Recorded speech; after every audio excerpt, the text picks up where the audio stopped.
नमस्कार, मी अगस्त्य पुन्हा एकदा तुम्हा सर्वांचं एडियन बातमीपत्रात मनपूर्वक स्वागत करतोय। आज दिवसभरात घडलेल्या संपूर्ण घटनांचा आढावा आपल्याला घ्यायचाच आहे, परंतु त्या अगोदर नजर टाकूया आज दिवसभरात घडलेल्या काही महत्त्वाच्या आणि ठळक घडामोडींवरती। विमान लँड करणार तेच खाली छत्रपती संभाजीनगर विमानतळावर छताचा भाग उडाला, सतर्कतेमुळे लँडिंग टळलं, अपघात टळला। तर वादळी वाऱ्यांच्या पार्श्वभूमीवरती धोकादायक होर्डिंग्स बाबत महापालिकेचं आवाहन। आता बघूया सविस्तर बातम्या। छत्रपती संभाजीनगर शहरात वादळी वारे आणि पावसाने हजेरी लावल्यामुळे छत्रपती संभाजीनगर विमानतळावरती छताचा काही भाग कोसळला आहे। वातावरण बदलामुळे विमानतळाला अचानक लँडिंग करता आलं नाहीये, त्यामुळे विमान हवेत घिरट्या घालत होतं। वादळी वारे सुरू झाल्यामुळे विमानाला लँडिंग करता न आल्यामुळे मोठी दुर्घटना टळली असल्याचं दिसून आलंय। मिळालेल्या माहितीनुसार छत्रपती संभाजीनगरमध्ये वादळी वाऱ्यासह पावसाने जोरदार हजेरी लावली। यावेळी विमानतळ परिसरात वादळी वाऱ्याचा वेग अधिक असल्याने एक विमान हवेत अडकल्याचं चित्र पाहायला मिळालं। विमानतळावरती छताचा भाग कोसळला होता। विमानतळाचं छत हे उडून गेलं होतं। ते पत्र्याचं शेड विमानतळाच्या दिशेने वळालं होतं, त्यामुळे विमानाला लँडिंग करण्याची परवानगी दिली नव्हती। विमान गंगापूर शिवार परिसरात काही काळ घिरट्या घालत असल्याचं स्थानिक नागरिकांच्या निदर्शनास आलं। वादळी वाऱ्यामुळे विमानाला तात्काळ लँडिंग करता न आल्याची माहिती समोर येत आहे। दृश्यमानता कमी असल्यामुळे विमान लँडिंग करण्यात अडचणी येत होत्या। दरम्यान छत्रपती संभाजीनगर जिल्ह्यात आज अचानक विजांच्या कडकडाटासह वादळी वाऱ्यांनी जोरदार हजेरी लावत मुसळधार पाऊस झाला। जवळपास अर्धा तास सुरू झालेल्या या अवकाळी पावसामुळे परिसरातील वातावरणात मोठा गारवा निर्माण झाला असून उकाड्याने त्रस्त नागरिकांना मोठा दिलासा मिळाला। गेल्या काही दिवसांपासून तापमानात सातत्याने वाढ होत असल्याने नागरिक हैराण झाले होते। दुपारी अचानक आकाशात काळे ढग दाटून आले आणि विजांच्या कडकडाटासह पावसाला सुरुवात झाली। जोरदार वाऱ्यांमुळे काही ठिकाणी झाडांच्या फांद्या तुटून पडल्या, तर रस्त्यावरही पाणी साचल्याचं चित्र पाहायला मिळालं। सुदैवाने कोणतीही मोठी जीवितहानी किंवा नुकसान झाल्याची माहिती समोर आली नाहीये। सध्या शेतकऱ्यांची मान्सूनपूर्व मशागतीची कामे वेगाने सुरू आहेत। नांगरणी, वखरणी आणि पेरणीपूर्व तयारी सुरू असतानाच झालेला हा पाऊस शेतकऱ्यांसाठी फायदेशीर ठरत असल्याचं सांगितलं जात आहे। शहरातील वादळी वाऱ्यांमुळे हे साहित्य अचानक उडून रस्त्यावरती जाणाऱ्या नागरिकांवरती किंवा वाहनांवरती पडण्याची शक्यता असून त्यामुळे गंभीर दुर्घटना घडू शकते। त्यामुळे एजन्सी, होर्डिंग्स धारक आणि संबंधित मालमत्ता धारकांना नागरिकांच्या सुरक्षिततेला सर्वोच्च प्राधान्य देत तातडीने आवश्यक उपाययोजना करण्याचं आवाहन मनपाच्या वतीने करण्यात आलंय। आगामी काळात मान्सूनपूर्व वादळी वाऱ्यांची शक्यता लक्षात घेता शहरातील विविध ठिकाणी उभारण्यात आलेल्या जाहिरात, होर्डिंग्स, फ्लेक्स व त्यांच्या संचलनामुळे नागरिकांच्या सुरक्षिततेला धोका निर्माण होऊ नये यासाठी छत्रपती संभाजीनगर महापालिकेने जाहिरात एजन्सी व होर्डिंग्स धारकांना तातडीचं आवाहन केलं आहे। शहरातील अनेक ठिकाणी होर्डिंग्सवरील फाटलेले फ्लेक्स, सैल झालेले स्ट्रक्चर तसेच विद्युत वाहिन्या किंवा इमारतीवर लटकलेले जाहिरात साहित्य काढून येत आहे। वादळी वाऱ्यांमुळे अचानक साहित्य उडून रस्त्यावर जाणाऱ्या नागरिकांवर किंवा वाहनांवर पडण्याची शक्यता असून त्यामुळे गंभीर दुर्घटना घडू शकते। जाहिरात फलक नियंत्रण नियम 2003 तसेच महापालिकेच्या अधिसूचनेनुसार होल्डिंग सुरक्षित स्थितीत ठेवणं व त्यांची नियमित देखभाल करणं हे संबंधित जाहिरात एजन्सीची जबाबदारी आहे। होल्डिंग्समुळे नागरिकांना कोणतीही हानी किंवा नुकसान होणार नाही याची दक्षता घेणं बंधनकारक असून दुर्घटना आढळल्यास संबंधित एजन्सीवरती जबाबदारी निश्चित करण्यात येत असल्याने महापालिकेने स्पष्ट केलंय। या अनुषंगाने शहरातील खासगी जागा व इमारतीवरील होर्डिंगचं तात्काळ सुरक्षा परीक्षण करून धोकादायक साहित्य, सैल झालेले स्ट्रक्चर, फाटलेले फ्लेक्स आदी हटवण्यात यावेत। तसेच आवश्यक दुरुस्ती व देखभाल करून होर्डिंगची संरचना मजबूत करण्यात यावी, जेणेकरून भविष्यात कोणतीही अनुचित घटना घडणार नाही। महापालिकेने सर्व जाहिरात एजन्सी, होर्डिंग्स धारक आणि संबंधित मालमत्ता धारकांना नागरिकांच्या सुरक्षिततेला सर्वोच्च प्राधान्य देत तातडीने आवश्यक उपाययोजना करण्याचं आवाहन केलं आहे।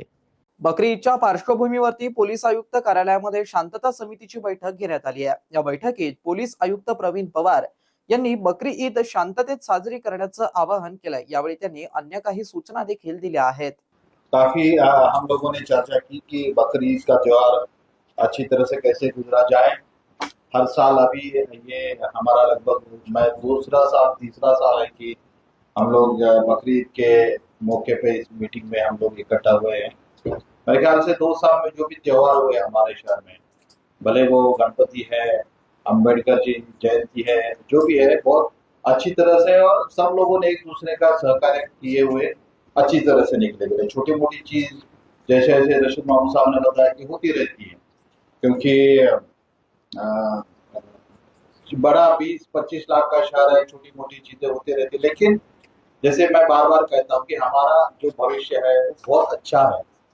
आने वाले सालों में महाराष्ट्र के सबसे बड़ा इंडस्ट्रियल शहर होने वाला है, जहाँ पे एक बड़ी पाइपलाइन वाटर सप्लाई की आने वाली है, लैंड की अवेलेबिलिटी है, इंटरनेशनल एयरपोर्ट हमारा शहर में आने वाला है। तो इस हिसाब से हम सबकी जिम्मेदारी बनती है कि हमारा शहर का माहौल जो है वो बरकरार रहे, क्योंकि जो इंटरनेशनल कंपनीज और बड़े बड़े कंपनी जब आते हैं तो मुझे हर बार पूछते हैं कि अपने शहर का माहौल कैसा है, क्योंकि पुराने बुजुर्गों ने चीजें सुनी हुई रहती है तो वो पूछते हैं कि कैसा है।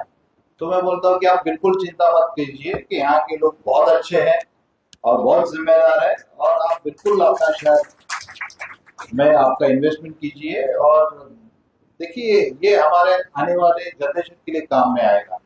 हमारा अच्छा ही हमारे शहर का जो शांतता का माहौल है वो हमारे बच्चों हमारी पीढ़ियों के लिए आएगा।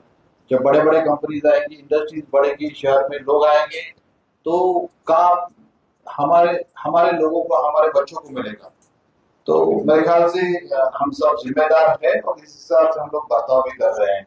ज्या छत्रपती शिवाजी महाराजांमुळे तुम्हाला ओळख आणि व्यासपीठ मिळालं, त्यांच्याच स्मृती आणि राज्याभिषेकाच्या पवित्र सोहळ्यावरती तुम्ही आता हे प्रश्नचिन्ह उभं करत आहात, हे अत्यंत चीड आणणार आहे। तुमच्या एकतर्फी आणि विकृत विचारांनी अनेक तरुण पिढ्या गेल्या काही वर्षात बर्बाद झाल्या असल्याचा आरोप विनोद पाटील यांनी मनोहर भिडे यांच्या वक्तव्यानंतर केलाय। राज्याभिषेक छत्रपती शिवाजी महाराजांचा आणि तो रद्द करा। अरे काय बोलताय तुम्ही मनोहर भिडे? थोडं वयाचं भान ठेवा। निवृत्तीची वेळ आली तुमची, तुम्ही निवृत्ती घ्या। छत्रपती शिवाजी महाराजांच्या अनेक विचारांच्या पिढ्या, अनेक मावळ्यांच्या विचाराच्या पिढ्या मध्ये विष कालवण्याचं पाप तुम्ही आजवर केलं, तुमचं मन नाही भरलं, आणि आज चक्क छत्रपती शिवाजी महाराजांचा राज्याभिषेक रद्द करा। अरे कुठली वृत्ती आहे? ताकदीने होणार, हिमतीने होणार, जोराने होणार। छत्रपती शिवाजी महाराजांचा राज्याभिषेक होणार।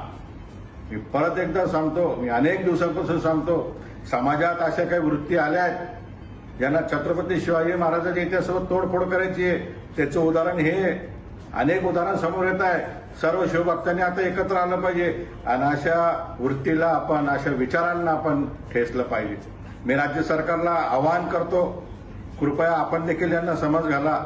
छत्रपती शिवाजी महाराजांच्या बाबतीत कुठल्याही प्रकारचं चुकीचं वक्तव्य आम्ही सहन करू शकत नाही। सर्व शिवभक्तांना आवाहन करतो, ताकदीने आपण राज्याभिषेक दिन साजरा करू आणि मनोहर भिडेंच्या या वक्तव्याचा मी जाहीर निषेध करतो। शहरवासियांना एक सुवर्ण संधी। तुम्ही एखादा व्यवसाय करताय का?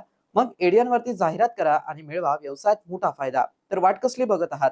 आताच खाली दिसत असलेल्या नंबरवरती संपर्क करा। आपल्याला अजूनही काही बातम्यांचा आढावा घ्यायचा आहे, परंतु ती वेळ झाली आहे एका छोट्याशा ब्रेकची। कुठेही जाऊ नका, पाहत रहा एडियन न्यूज।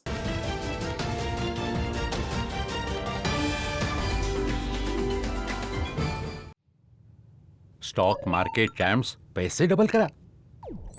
आणि शर्माजी ग्रुप जॉईन केला? हो, पण आपण लोक कोण? आम्ही स्टॉक मार्केट फ्रॉड ग्रुपचे मेंबर आहोत आणि हे मास्टरमाइंड बस आपल्याला फसवणार। आणि यासाठी फेक स्क्रीनशॉट्स मी बनवीन, आणि मी फसवे बँक स्टेटमेंट, आणि मी फेक ऍप डाउनलोड करवीन जो अगदी खरा वाटेल। सुरुवातीला पैसे बनतील आणि मग लालची शर्मा आणखीन पैसे लावतील, त्यानंतर शर्माजी स्कॅमर सांगून नाहीयेत, पण आपल्या लालचचा फायदा घेऊन सगळं घेऊन जातो। सायबर क्राईम पासून वाचायचं आहे तर थांबा, विचार करा आणि ऍक्शन घ्या। अनेकांच्या मनात स्वप्न असते की देशाची सेवा करायची, परंतु काही लोकच योग्य प्रशिक्षण घेऊन ते वास्तवात पूर्ण करतात। वास्तविक सैनिक बनणे सोपं काम नाही, कारण प्रशिक्षणाच्या मैदानापासून ते युद्धाच्या रणांगणापर्यंत प्रत्येक क्षण संघर्षमय असतो। फक्त जो इमानदार, समजूतदार असेल आणि ज्याची इच्छाशक्ती प्रबळ असेल असाच व्यक्ती या क्षेत्रात टिकू शकतो। प्रत्येक वर्षी अनेक परीक्षार्थ्यांना यश प्राप्त होते, ते फक्त आणि फक्त गरुडचे अकॅडमी। पंख आम्ही देतो, उंच भरारी तुम्ही घ्या।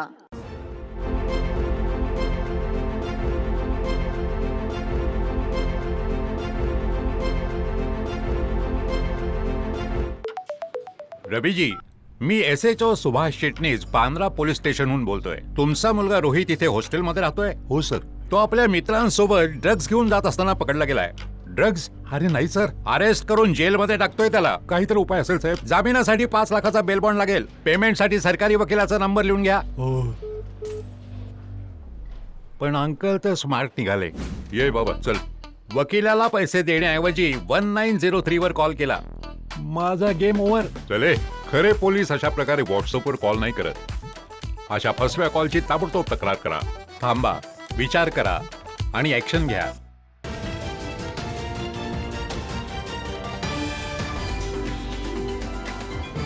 नमस्कार. ब्रेकनंतर पुन्हा एकदा स्वागत. आपण बघत आहात एडियन बातमीपत्र. पत्रकारितेत स्वतःचा वेगळा ठसा उमटवणारे व्हिडिओ जर्नलिस्ट सुधीर जाधव यांना नुकताच मुंबई येथे Maharashtra TV journalist association excellence award 2026च्या सर्वोत्कृष्ट ग्रामीण व्हिडिओ जर्नलिस्ट या प्रतिष्ठित पुरस्काराने सन्मानित करण्यात आलं असून सदर पुरस्कार मिळाल्याने त्यांचं पत्रकारिता क्षेत्रात कौतुक केलं जात आहे. छत्रपती संभाजीनगर येथील व्हिडिओ जर्नलिस्ट सुधीर जाधव यांच्या कार्याचा गौरव करण्यात आला. रवींद्र नाट्य मंदिर मुंबई येथे आयोजित Maharashtra TV journalist association excellence award 2026 या प्रतिष्ठित पुरस्कार सोहळ्यात सर्वोत्कृष्ट ग्रामीण व्हिडिओ जर्नलिस्ट या विभागात राज्यात द्वितीय क्रमांकाचा त्यांना मानाचा पुरस्कार मिळाला. भारताचे माजी लष्कर प्रमुख डॉक्टर जनरल मनोज नरवणे, राज्यमंत्री योगेश कदम, आमदार प्रसाद लाड यांच्या हस्ते प्रदान करण्यात आला.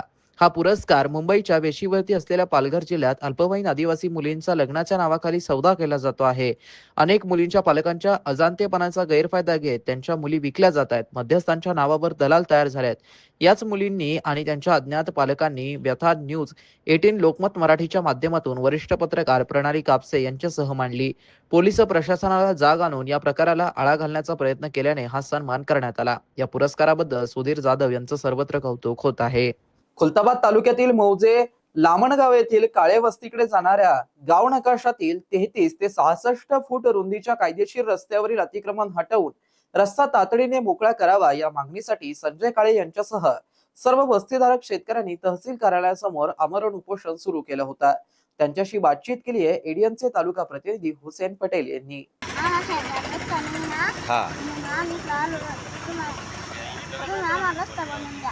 हा का, काय नाव तो आता आहे? तो नाव काय ताई?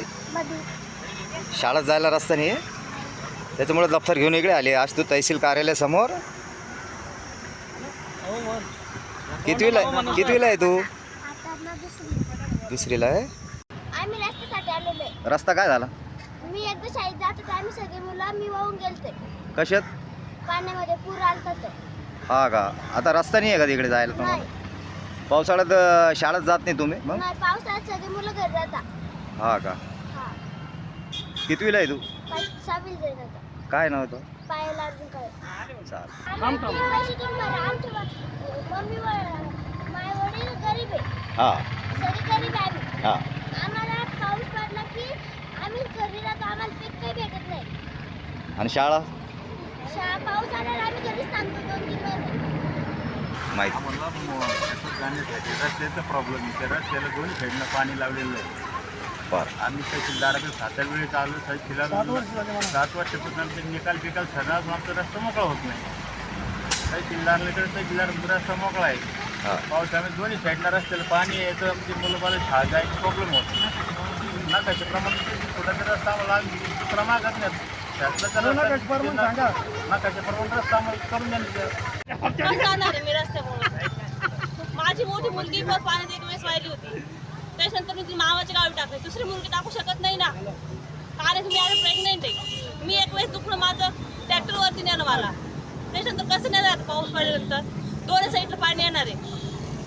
डिलिव्हरी माझी एक जाऊबाईची मुलं पोटामध्येच वाढला, पाण्यामुळेच वाढलं. गेल्या वर्षी पण माझी 30 वर्ष होणार नाही असं अर्थ.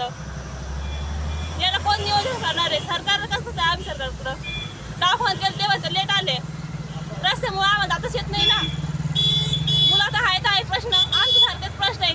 आमच्या सासूबाई घरी आहे, त्यांच्या पायावर चालता येत नाही. उन्हाळा असून ते येऊ शकल्या नाही. पावसाळ्यात कसं जातील ते? पावसाळ्यात जायला रस्ताच नाही आम्हाला. कशा संदर्भात बसले? त्याच्या संदर्भात आम्ही 2019ला निकाल लागलेला आहे. पण शासन चौकट हे करतंय, नुसतं करू अजिबात रस्ता नाही आहे जाय. नकाशात रस्ता असून टॅलरी कंपनी काढायला. काऊन हा काय माहिती आता कसं. तक्रार वगैरे केली होती का? भरपूर अर्ज दिलेले ओशा आहे माझ्याकडे त्यांचे 25. हा का? इतक्या 25 अर्ज देऊन बी तरी शासनाला हे नाही आहे. तहसीलदार म्हणतो रस्ता आहे, मंडळाधिकारी म्हणतो रस्ता आहे. मग त्यांना म्हणत तुम्ही स्वतः चाला ना त्या रस्त्यानं, मग का चालत नाही? तळपाणी करून आलेले आहे का ते? तळपाणी कोणीच नाही, तहसीलदार रिकाम पणच नाही तर तळपाणी कुठून करणार ते? तहसीलदार एक वेळेस बी नाही आला तळपाणी करायला अजून बी. हा का? हा रस्त्यासाठी बसलोय सो रस्त्यात काय झालं? रस्ता आमदार साहेबांना तहसीलदार साहेबांना स्वतः येऊन पाणी करावी रस्त्याची. आणि हा. पावसाळ्यात कसं जायचं? खताच्या गोण्या डोक्यावर घेऊन जावं लागते 50-50 किलोचं. कसं काय जायचं? रिकामं चालता येत नाही माणसाला, तर गोण्या घेऊन कसं चालायचं? आणि ते तिकडे शाळा पण आहे का तो शाळा मार्ग? आहे, लहान लहान मुलं आहे, काळे वस्ती आहे तिकडं, त्यांची हा. 30-40 मुलं आहे. त्यांनी कसं काय येतं लहान लहान मुलांना? नदी आहे, नाले आहे, रस्ते चांगले नाही व्यवस्थित. चांगल्या माणसाला चालता येत नाही, त्या मुलांना कसं चालायचं? तळ्याची सांडणी घेतली. तहसीलदार साहेबाकडे काही तक्रार वगैरे केली होती का तुम्ही रस्त्या संदर्भात? 2009 पासून अर्ज केलेले, निकाली आणलेले. काय म्हणणं आहे साहेबाचं? साहेब स्वतः येऊन पाणीच करत नाही. नाही का? आता हे झालं नाही, कधी तुमचा मार्ग लागला नाही तर काय पुढचे पालवा काय उचलणार आहे आम्ही तुम्ही? जोपर्यंत रस्ता भेटत नाही तोपर्यंत निघून हालत नाही. तिथं आत्महत्या करून घेतो. नाही तर काय नाव आहे आपलं? कमलराजी मालुके. येत्या पावसाळ्यात पडणाऱ्या पावसाचा प्रत्येक थेंब हा जमिनीत जिरवून प्रत्येक पाणलोट क्षेत्रनिहाय विकास करावा. जिल्ह्यातील सर्व संबंधित यंत्रणांनी पाण्याचा प्रत्येक थेंब जमिनीत जिरवण्याची सज्जता करावी, असा निर्देश जिल्हाधिकारी विनय गौडा GC यांनी दिले आहेत. जिल्हाधिकारी कार्यालयात जलशक्ती अभियानाचा आढावा घेण्यात आला. जिल्हा परिषदेचे अतिरिक्त मुख्य कार्यकारी अधिकारी वासुदेव सोळुंके, जिल्हा कृषी विकास अधिकारी प्रकाश पाटील, जिल्हा अधीक्षक कृषी अधिकारी दीपक गवळी, जिल्हा जलसंधारण अधिकारी नरेंद्र कटके, ग्रामीण पाणी पुरवठा उपअभियंता MG नांद्रे, सहाय्यक पशु आयुक्त संवर्धन डॉक्टर RD इंगळे, उपजिल्हाधिकारी रोहिओ रुपेश सिंगारे, जिल्हा दुग्ध विकास अधिकारी मनीषा हराळ मोरे, वरिष्ठ भूवैज्ञानिक जीवन बेडवाल आदी विविध विभागांचे अधिकारी उपस्थित होते. जिल्हाधिकारी गौडा यांनी यावेळी प्रधानमंत्री धनधान्य कृषी योजनेचाही आढावा घेतला.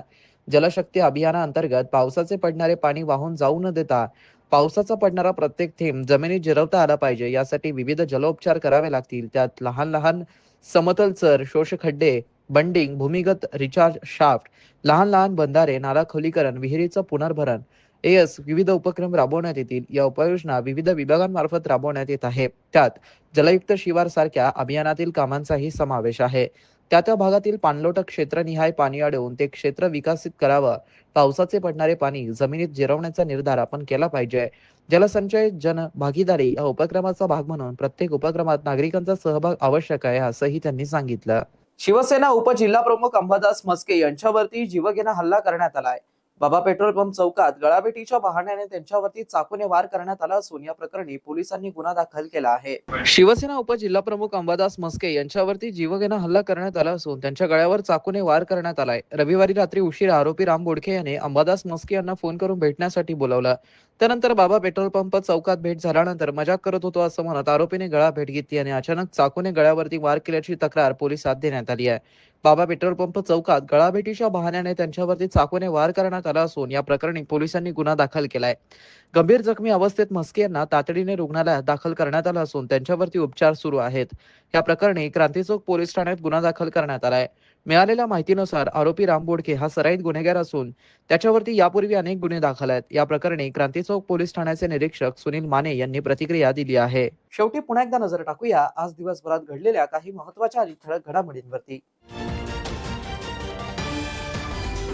विमान लँड करणार तेच खाली छत्रपती संभाजीनगर विमानतळावर छताचा भाग उडाला. सतर्कतेमुळे लँडिंग टळलं, अपघात टळला.